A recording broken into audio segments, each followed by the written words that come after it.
सफर की ठोकरें ही मंजिल का पता देती है, ना रुक ए मुसाफिर इन महीन मुश्किलों से, क्योंकि शौर्य के कदमों में ही सफलता सर झुकाती है।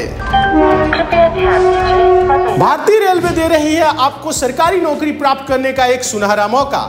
रेलवे ग्रुप डी की तैयारी कर रहे छात्रों के सिलेक्शन को 100% श्योर करने के लिए एसएससी मेकर लेकर आया है श्योर सिलेक्शन बैच, जिसमें आपकी तैयारी को एकदम दमदार तरीके से कराया जाएगा। तो बिना देरी किए अभी ज्वाइन करें एसएससी मेकर का श्योर सिलेक्शन बैच मात्र 350 रुपए में। अधिक जानकारी के लिए डाउनलोड करें एसएससी मेकर का ऐप या दिए गए नंबर पर कॉल करें।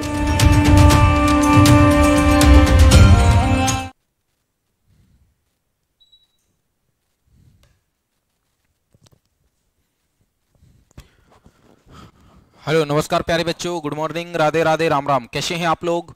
मैं दुष्यंत सागर आप सभी का हार्दिक स्वागत करता हूं आपके अपने यूट्यूब चैनल एसएससी मेकर पर। तो सभी को नमस्कार, सभी को राधे राधे, सभी को राम राम। भाई कैसे हैं आप लोग? जल्दी से आप लोग बताइए, फिर हम लोग क्या करते हैं, क्लास को स्टार्ट करते हैं और सारी चीजों को समझते हुए क्या करेंगे, आगे बढ़ जाएंगे। ठीक है भाई, बहुत बढ़िया भाई, धन्यवाद। राधे राधे भाई, राम राम, सभी को राम राम, सभी को राधे राधे, सभी को राम राम।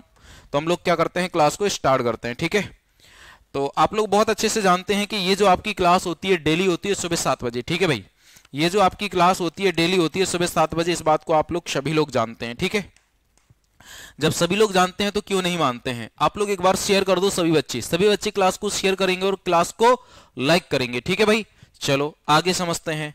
तो देखो, ये जो आपकी क्लास चलाई गई है किसके लिए चलाई गई है मेरे भाई? रेलवे ग्रुप डी के लिए चलाई गई है और एनटीपीसी के लिए। ठीक है, तो जो भी बच्चे रेलवे ग्रुप डी की तैयारी कर रहे हैं उनके लिए बहुत अच्छा बैच चलाया गया है। कौन सा? Sure selection batch. कौन सा मेरे भाई? श्योर सिलेक्शन बैच चलाया गया है। और ये जो श्योर सिलेक्शन बैच है इसकी फीस है मात्र 350 रुपए। कितनी? मात्र 350 रुपए। तो 350 रुपए की फीस के साथ आप लोग क्या कर सकते हैं, इस बैच के साथ जुड़ सकते हैं और आप अपनी तैयारी बहुत ही बेहतर कर सकते हैं। ठीक है भाई, और इसके साथ साथ जो भी बच्चे तैयारी कर रहे हैं किसकी? एनटीपीसी की, तो एनटीपीसी के लिए बहुत बढ़िया बैच चलाया गया है। कौन सा मेरे भाई? तेजस बैच चलाया गया है। कौन सा? ध्यान देना, तेजस बैच चलाया गया है। इसकी फीस कितनी है? मात्र 499 रुपए। इसकी फीस कितनी रहेगी? मात्र 499 रुपए इसकी फीस है। ठीक है भाई, जो कि बहुत ही कम ही फीस है। ठीक है, तो आज की क्लास को हम लोग क्या करते हैं, स्टार्ट करते हैं। ये देखो, ये आज की क्लास का आपका पहला क्वेश्चन है, इसका आप लोग क्या कर दीजिए, फटाफट से आंसर कर दीजिए। क्वेश्चन नंबर 1 आंसर कैसे करेंगे पहले आप लोग समझ लो। जैसे क्वेश्चन नंबर 1 है, ठीक है, क्वेश्चन नंबर 1 को आपने पढ़ा, आपको लगता है कि हमारा ए ऑप्शन सही है तो 1 का आंसर आपको 1 ही करना है। यदि आपको लगता है कि हमारा बी ऑप्शन सही है तो 1 का आंसर आपको 1 भी करना है। यदि आपको लगता है कि हमारा सी ऑप्शन सही है तो 1 का आंसर आपको 1 सी करना है। और यदि आपको लगता है कि हमारा डी ऑप्शन सही है तो 1 का आंसर आपको क्या करना है भैया? 1 डी करना है। इस फॉर्मेट में आपको क्या करने हैं, आंसर करने हैं सभी बच्चों को। ठीक है भाई, तो एक बार फटाफट से आप लोग आंसर कर दो, फिर हम लोग क्या करते हैं और आगे बढ़ते हैं। ठीक है भाई, चलो जी। तो ये देखो कितना बढ़िया क्वेश्चन पूछा गया है। हरे रंग का पदार्थ जो पौधों में प्रकाश संश्लेषण करता है वह निम्नलिखित में से क्या है? वह क्या है? तो देखो, हमने आपको बताया था प्रकाश संश्लेषण। प्रकाश संश्लेषण जो है मेरे भाई, ध्यान देना जरा, प्रकाश संश्लेषण जो है ये कहां पे होता है? आप कहोगे भैया ये पेड़ पौधों में होता है। कहां पे? पेड़ पौधों में होता है। इतनी बात तो आप लोग बहुत अच्छे से जानते ही हैं। तो जो आपका प्रकाश संश्लेषण होता है ये पेड़ पौधों में होता है। इसके कारण क्या होता है? प्रकाश संश्लेषण की प्रक्रिया के कारण जो पेड़ पौधे हैं ये क्या करते हैं? अपना भोजन बनाते हैं। क्या करते हैं? अपना भोजन बनाते हैं। ठीक है, तो इसके लिए किस किस की आवश्यकता होती है? आवश्यकता। ठीक है, किस किस चीज की आवश्यकता होती है? आवश्यकता। ध्यान देना जरा, प्रकाश संश्लेषण के लिए किस किस चीज की आवश्यकता होती है? तो आप कहोगे भैया इसके लिए CO2 गैस की आवश्यकता होती है। ठीक है, और प्रकाश की आवश्यकता होती है, प्रकाश की आवश्यकता होती है, और जल की आवश्यकता होती है। क्या होती है? जल की आवश्यकता होती है। ठीक है, ये 3 चीजें आपकी क्या होनी चाहिए? मोस्टली होनी चाहिए, और पेड़ पौधा होना ही चाहिए क्योंकि उसी में होगी। अब हमसे कह रहा है प्रकाश संश्लेषण करता है ना, तो ऐसा कौन सा पदार्थ प्रकाश संश्लेषण में पाया जाता है? तो जब प्रकाश संश्लेषण होता है तो इसमें कौन सा पदार्थ एक जनरेट होता है जिसको हम लोग बोलते हैं क्लोरोफिल। क्या बोलते हैं? क्लोरोफिल बोलते हैं। तो ये पदार्थ क्या होता है मेरे भाई? जनरेट हो जाता है। क्लियर है? अब जो क्लोरोफिल है ये जनरेट होता है तो इसका क्या कार्य होता है? इसका कार्य होता है पेड़ पौधों की पत्तियों को हरा करना। पेड़ पौधों की, ध्यान देना जरा, पेड़ पौधों की पत्तियों को पत्तियों को हरा करना। ठीक है भाई,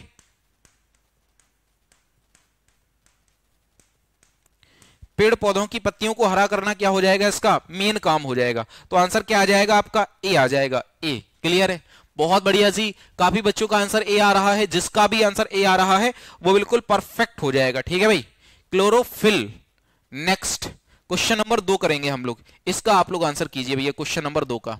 ठीक है, कह रहा है कि साइलेंट वैली या मौन घाटी किस राज्य में स्थित है, ये आपको बताना है। ठीक है, देखो आप लोग जानते हैं शांत घाटी, ये हमारा शांत घाटी के नाम से भी पूछा जाता है, शांत घाटी के नाम से भी पूछा जाता है। तो जो शांत घाटी है मेरे भाई, ये कहां पे है, केरल में है। कहां पे है, केरल में है, ये आपको नोट करना है। लेकिन वहीं पर आपसे क्वेश्चन पूछा जाए कि फूलों की घाटी कहां पे है, फूलों की घाटी, फूलों की घाटी कहां पे है, तो आप क्या कहोगे भैया, फूलों की घाटी आपका यूके यानी उत्तराखंड में स्थित है। इतनी बात आपको समझ में आ गई।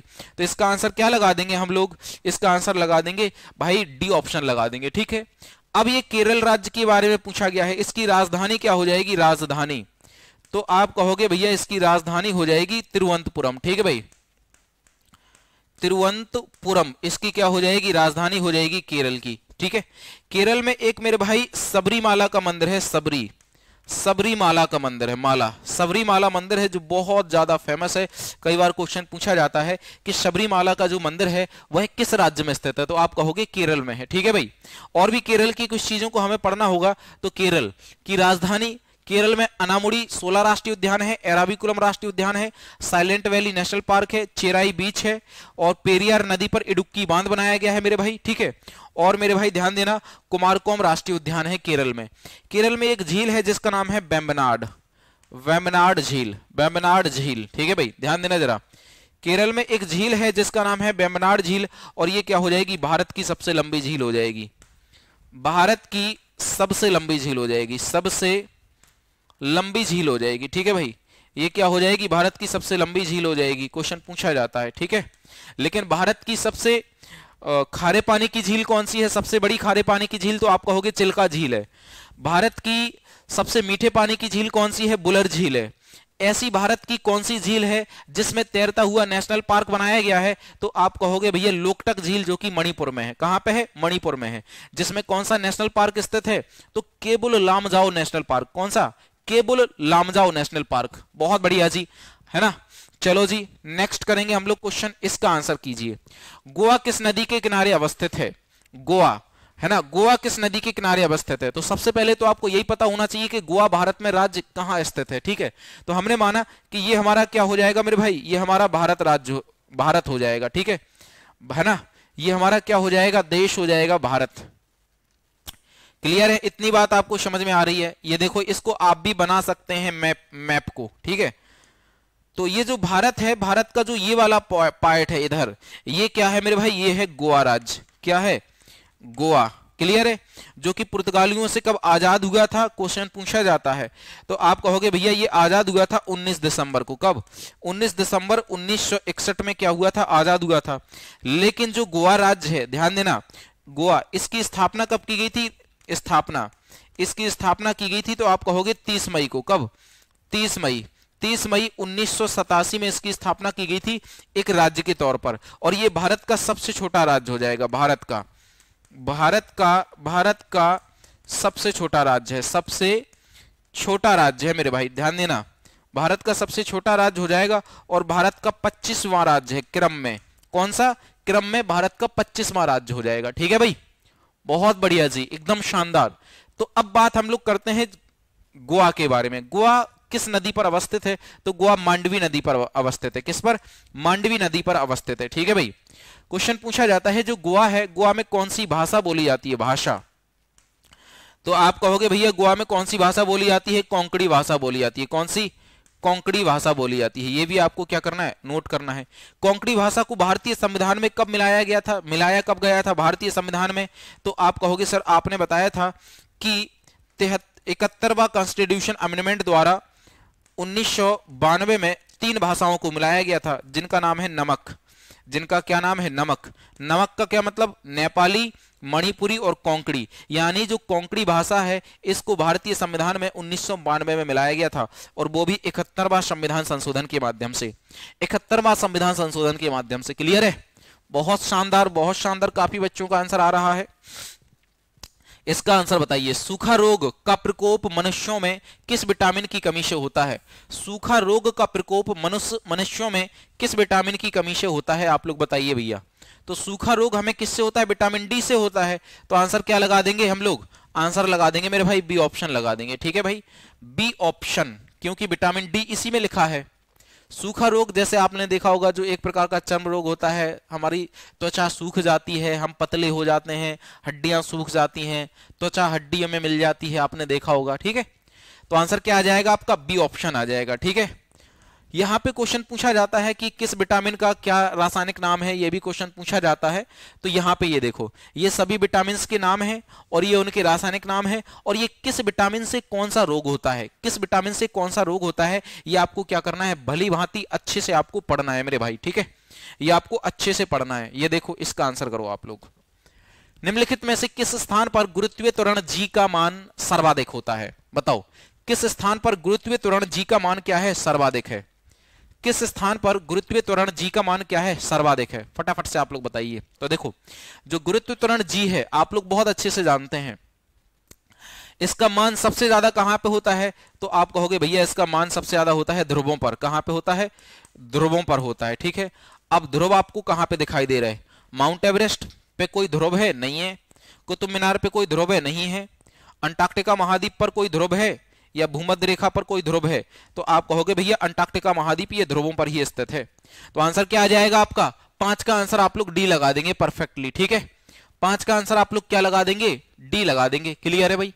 अब जो अंटार्कटिका महाद्वीप है, अंटार्कटिका ये एक क्या हो जाएगा? महाद्वीप हो जाएगा, महाद्वीप हो जाएगा। तो ये कहां पे स्थित है? ये ध्रुवों पर ही स्थित है अंटार्कटिका महाद्वीप। इसीलिए जी का मान सबसे ज्यादा कहां पे होगा? अंटार्कटिका महाद्वीप में होगा। जी का मान अधिकतम कितना होता है? अधिकतम कितना होता है? तो आप कहोगे भैया 9.8 मीटर प्रति सेकंड, है ना? मीटर प्रति सेकंड क्या हो जाएगा आपका? जी का मान हो जाएगा 9.8 मीटर प्रति सेकंड।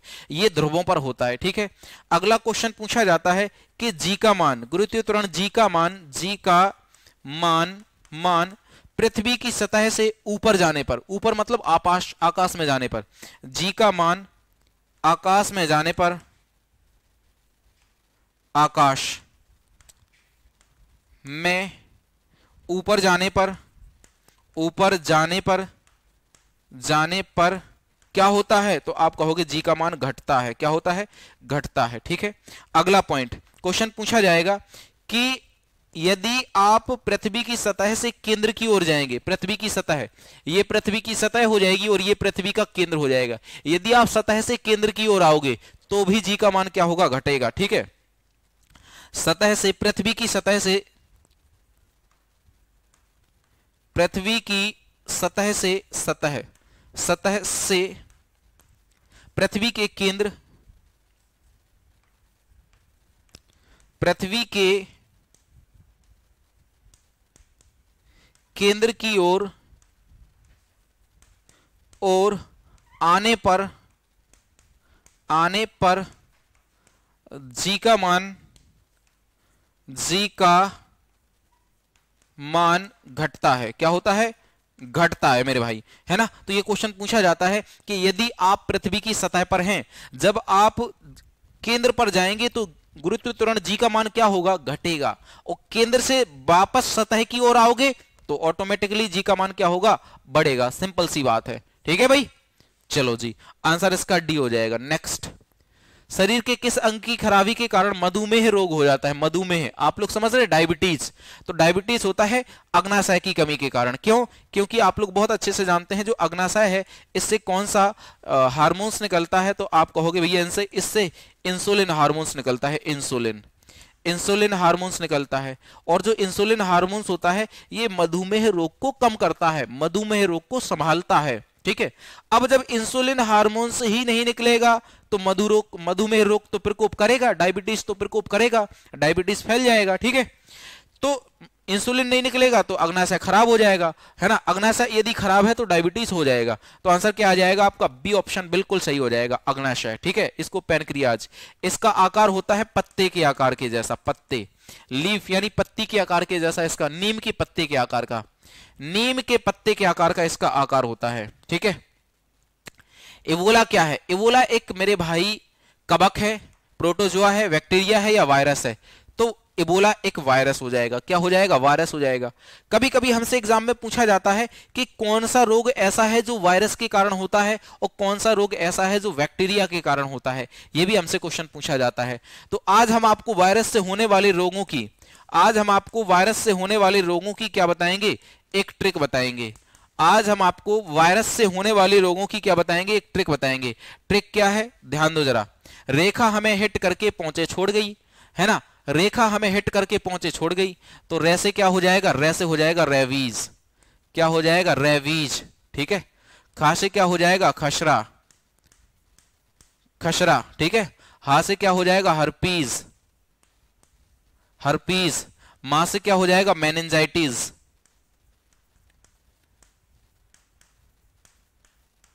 मेनिंजाइटिस। ठीक है भाई। ही से क्या हो जाएगा? Hepatitis, hepatitis. ठीक है भाई। टा से क्या हो जाएगा? Trachoma, trachoma. ठीक है भाई। और करके क्या रहेगा? साइलेंट रहेगा। ठीक है। पो से क्या हो जाएगा? Polio, polio. ए से क्या हो जाएगा? एड्स, एड्स हो जाएगा, एड्स। ठीक है। चा से क्या हो जाएगा? चेचक, चेचक। कहां पहुंचे छोड़ गई मतलब पीछे छोड़ गई। तो छो से क्या हो जाएगा? छोटी माता, छोटी माता। ठीक है भाई। डा से क्या हो जाएगा? डेंगू ज्वार। ठीक है। डेंगू ज्वार, डेंगू ज्वार। गा से क्या हो जाएगा? गलसुआ रोग, गलसुआ, गलफड़े फूल जाते हैं। ई से क्या हो जाएगा? इन्फ्लुएंजा। क्या हो जाएगा? इन्फ्लुएंजा। तो ये वो रोग हो जाएंगे मेरे भाई जो कि किससे होते हैं? ध्यान देना, ये वो रोग हो जाएंगे मेरे भाई जो कि किससे होते हैं? विषाणु से होते हैं। किससे होते हैं? विषाणु से होते हैं। क्लियर है। तो रेखा हमें हिट करके कहां छोड़ गई? पीछे छोड़ गई। आगे बढ़ते हैं हम लोग। Next question number 8। घेंघा रोग आयोडीन की कमी से होता है, यह निम्नलिखित में से किस क्षेत्र में व्याप्त होता है? तो घेंघा रोग उस क्षेत्र में होगा जो क्षेत्र पहाड़ी आकार का होगा, पहाड़ी इलाका होगा। ठीक है भाई। कौन सा इलाका होगा? पहाड़ी इलाका होगा। तो पहाड़ी इलाके में क्या होता है? घेंघा रोग ज्यादा फैलता है। पहाड़ी इलाके में घेंघा रोग ज्यादा फैलता है।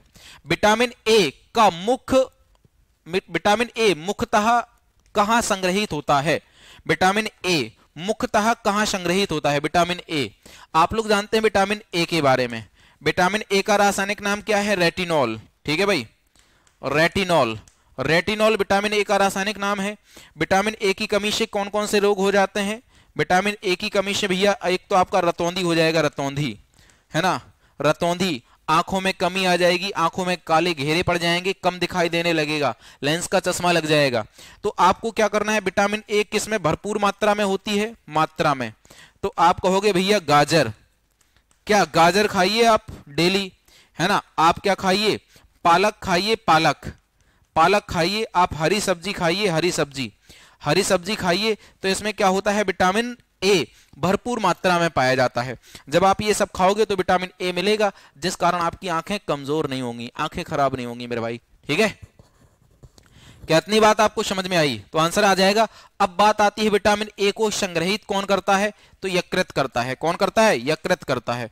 और यकृत हमारे शरीर की क्या हो जाएगी? शरीर की सबसे बड़ी ग्रंथि है, सबसे बड़ी ग्रंथि है, बड़ी ग्रंथि है। यकृत हमारे शरीर की क्या हो जाएगी मेरे भाई? सबसे बड़ी ग्रंथि हो जाएगी। क्लियर है। चलो जी आगे बढ़ते हैं। ये देखो कितना बढ़िया क्वेश्चन है।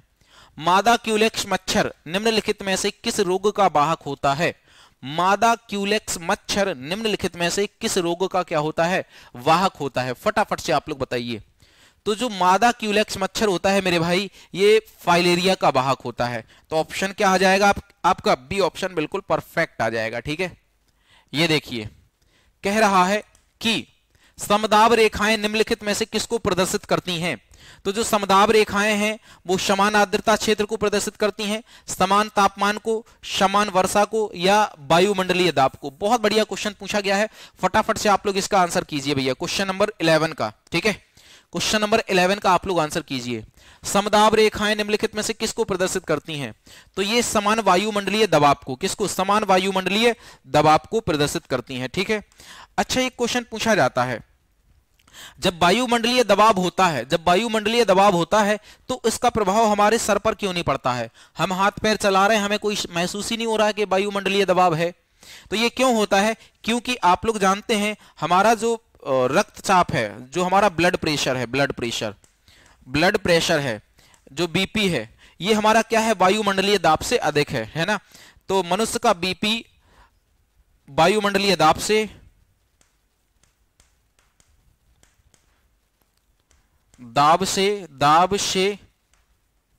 अधिक है, अधिक होता है। तो मनुष्य का दाब कितना होता है? रक्तचाप यानी बीपी कितना होता है? बीपी तो 120/80, 120/80 होता है। ठीक है, ये नॉर्मल मनुष्य का क्या होता है? बीपी होता है। यदि इतना है तो नॉर्मल है, कोई दिक्कत नहीं है। ठीक है, यदि इससे बढ़ेगा तो बीपी हाई, कम होगा तो बीपी लो। समझ गए बात को? बीपी हाई होने पे भी दिक्कत होती है, बीपी लो होने पर भी दिक्कत होती है। आंसर आपका डी आ जाएगा। इनमें से कौन सी नदी कच्छ के रण में समाहित हो जाती है? साबरमती, बेतवा, नर्मदा। ये कहां पे गिर जाती हैं? ये तो आपकी अरब सागर में गिरती हैं। कहां पे? अरब सागर में गिरती हैं, आप लोग बहुत अच्छे से जानते हैं। ठीक है, तो लूनी नदी क्या हो जाती है? कच्छ के रण में ही समाप्त हो जाती है। लूनी नदी कच्छ के रण में ही क्या हो जाती है? समाप्त हो जाती है। थायराइड ग्रंथि का स्थान है, तो जो थायराइड ग्रंथि है ये कहां पे पाई जाती है? ये आपसे क्वेश्चन पूछा गया है। यकृत में, गला में, या आंख में, या इनमें से कोई नहीं। तो जो थायराइड ग्रंथि है मेरे भाई, ये गले में ही पाई जाती है। किस में पाई जाती है? गले में, यानी यहां पे। ये जो आपकी है यहां पे, ये कौन सी ग्रंथि है? थायराइड ग्रंथि है। ठीक है, इसका आकार कैसा होता है? आकार, ध्यान देना जरा, इसका आकार कैसा होता है? आकार। तो आप कहोगे भैया इसका जो आकार होता है वो एच आकार का होता है, एच आकार का, और इससे थायरॉक्सिन हार्मोन्स निकलता है। थायरॉक्सिन, जब कभी हमें घेंगा रोग होता है तो यही थायराइड ग्रंथि फूल जाती है। जब ये फूल जाती है तो ऐसा हो जाता है गला। समझ गए? हाँ, बहुत बढ़िया। नेक्स्ट क्वेश्चन नंबर 14 का आंसर करो। साधारण नमक का नाम निम्नलिखित में से क्या है? Calcium carbonate, CaCO3, sodium carbonate, Na2CO3, sodium chloride, NaCl, इनमें से कोई नहीं। मेरे भाई NaCl है ना साधारण नमक का नाम, NaCl, इसका फॉर्मूला ये होता है। सिंपल सी बात है। तो ये तो बिल्कुल मतलब आसान से क्वेश्चन है, इन फॉर्मूलों को आप लोग याद कर लेना। तारों का रंग निर्भर करता है, बताइए आप लोग, जो तारे होते हैं इनका जो रंग निर्भर करता है ये किस चीज पर डिपेंड करता है? उनके तापमान पर, उनके दाब पर, या परावर्तन पर, या फिर वायुमंडलीय, या फिर सौर वायुमंडलीय से दूरी पर? तो मेरे भाई उनके तापमान पर निर्भर करता है। किस पर? तापमान पर निर्भर करता है। परावर्तन के कारण तो कुछ ऐसा है ही नहीं है। ठीक है, तो आंसर क्या आ जाएगा? आंसर आ जाएगा आपका ए ऑप्शन। 15 का क्या लगा देंगे मेरे भाई? ए ऑप्शन, बिल्कुल परफेक्ट आंसर लगा देंगे। This is clear? समझ गए? चलो जी, बहुत अच्छी बात है। यहां से क्वेश्चन पूछा जाता है कि सूर्य क्या है? सूर्य एक ग्रह है, आकाशगंगा है, ब्रह्मांड है, या सूर्य एक तारा है? तो आप कहोगे सूर्य एक तारा है। क्या है? सूर्य एक तारा है, सितारा है। बताओ, तारा है। ई नॉर्मन बोरलॉग, डॉक्टर ई नॉर्मन बोरलॉग किस देश के थे? तो ये मेरे भाई यूएसए के थे, यूएसए के थे, है ना। तो आंसर कहां लिखा है? America, America. यूएसए के थे, कहां के थे? यूएसए के थे मेरे भाई। ठीक है, इनको क्या कहा जाता है? इनको विश्व में हरित क्रांति का जनक के नाम से जाना जाता है। विश्व में हरित क्रांति का जनक बोला जाता है, हरित क्रांति का जनक बोला जाता है। ठीक है भाई, क्रांति का जनक बोला जाता है, विश्व में हरित क्रांति का जनक बोला जाता है इनको। लेकिन भारत में हरित क्रांति का जनक किसको बोला जाता है? भारत में, तो आप कहोगे भारत में बोला जाता है एमएस स्वामीनाथन को, एमएस स्वामीनाथन को, स्वामीनाथन, एमएस स्वामीनाथन को क्या किया जाता है? भारत में हरित क्रांति का जनक के रूप में जाना जाता है। शाबाश। तो क्वेश्चन नंबर नेक्स्ट करेंगे हम लोग 17। आयोडीन टेस्ट का प्रयोग किसकी उपस्थिति जांचने के लिए होता है? तो आयोडीन टेस्ट। जब आप आयोडीन टेस्ट करोगे तो उससे हमें किसका पता चल जाएगा? कार्बोहाइड्रेट का पता चल जाएगा। किसका मेरे भाई? कार्बोहाइड्रेट का पता चल जाएगा। भारतीय संविधान का कौन सा अनुच्छेद छुआछूत उन्मूलन से संबंधित है? ऐसा कौन सा आर्टिकल है जो छुआछूत उन्मूलन से संबंधित है? तो आप कहोगे भैया आर्टिकल जो 14 है ये बताता है समानता का अधिकार, समानता का अधिकार। आर्टिकल 15 है, ये कहता है कि किसी भी व्यक्ति से संबंधित उसका वर्ग, उसकी जाति, उसका रंग, उसका स्थान, उसका वंश, है ना, और कुछ भी हो, इन सब पर भेदभाव नहीं होगा, है ना, इन सब पर भेदभाव नहीं होगा। यानी भेदभाव से संबंधित है, भेदभाव से संबंधित है, भेदभाव नहीं होगा। ठीक है भाई। आर्टिकल 17 कहता है कि अस्पृश्यता का अंत, अस्पृश्यता का अंत, और इसी अस्पृश्यता को क्या बोला जाता है? छुआछूत बोला जाता है। ठीक है भाई। आर्टिकल 18 में दिया है उपाधियों का अंत, उपाधियों का अंत, उपाधि का अंत दिया गया है, यानी पहले किसी ने अच्छा काम कर दिया तो तुम बहादुर हो, तुम राय बहादुर हो, तुम महात्मा हो, तुम बापू हो, ये हम लोग बोला करते थे। लेकिन हमारे संविधान में स्पष्ट कहा गया है कि यदि कोई कुछ अच्छा काम करेगा, सराहनीय काम करेगा, तो उसको उपाधियां नहीं दी जाएंगी, उसको पुरस्कार दिया जाएगा। क्या दिया जाएगा? पुरस्कृत किया जाएगा। ठीक है। तो आंसर क्या आ जाएगा? सी ऑप्शन आ जाएगा। नेक्स्ट करेंगे हम लोग। प्लास्टर ऑफ पेरिस का रासायनिक नाम क्या है? Calcium sulphate hydrate. बताओ जल्दी से, प्लास्टर ऑफ पेरिस का नाम क्या है ना? तो भाई प्लास्टर ऑफ पेरिस का फॉर्मूला क्या होता है? तो प्लास्टर ऑफ पेरिस कैसे बनता है? एक होता है जिप्सम, जिप्सम का फॉर्मूला होता है CaSO4 × 2H2O। इसको जब आप गर्म करोगे तो क्या बन जाएगा? प्लास्टर ऑफ पेरिस बन जाएगा, CaSO4 × 12H2O। ये प्लास्टर ऑफ पेरिस हो जाएगा, जिसको आप लोग POP बोलते हैं, POP बोलते हैं। तो इसका फॉर्मूला नाम होता है भैया कैल्शियम सल्फेट हाइड्रेट, यानी सी ऑप्शन। ठीक है। ये ऑप्शन आपका क्वेश्चन नंबर 20 है, और ये आपका क्या है? होमवर्क क्वेश्चन है। ठीक है। और यही आपका क्या है? लास्ट क्वेश्चन है। इसका आंसर आपको क्या करना है? कमेंट बॉक्स में जरूर करना है, और आपको बताना है कि क्वेश्चन नंबर 20 का आंसर आपका क्या रहा है। तो सभी बच्चे आप लोग आंसर बताइए कि क्वेश्चन नंबर 20 का आंसर क्या है। इसका आपको क्या करना है? कमेंट करना है मेरे भाई। ठीक है। और लास्ट में हम आपको बता देते हैं कि यदि आप लोग एनटीपीसी और ग्रुप डी की तैयारी कर रहे हैं, यदि आप लोग एनटीपीसी की तैयारी कर रहे हैं, यदि आप लोग ग्रुप डी की तैयारी कर रहे हैं, तो बहुत अच्छा बैच चलाया गया है, श्योर सिलेक्शन बैच, मात्र 350 रुपए में।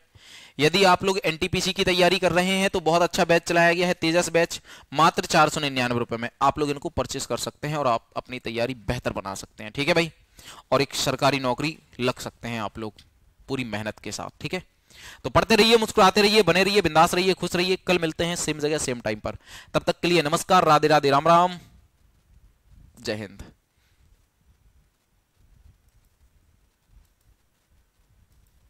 सफर की ठोकरें ही मंजिल का पता देती है, ना रुक ए मुसाफिर इन महीन मुश्किलों से, क्योंकि शौर्य के कदमों में ही सफलता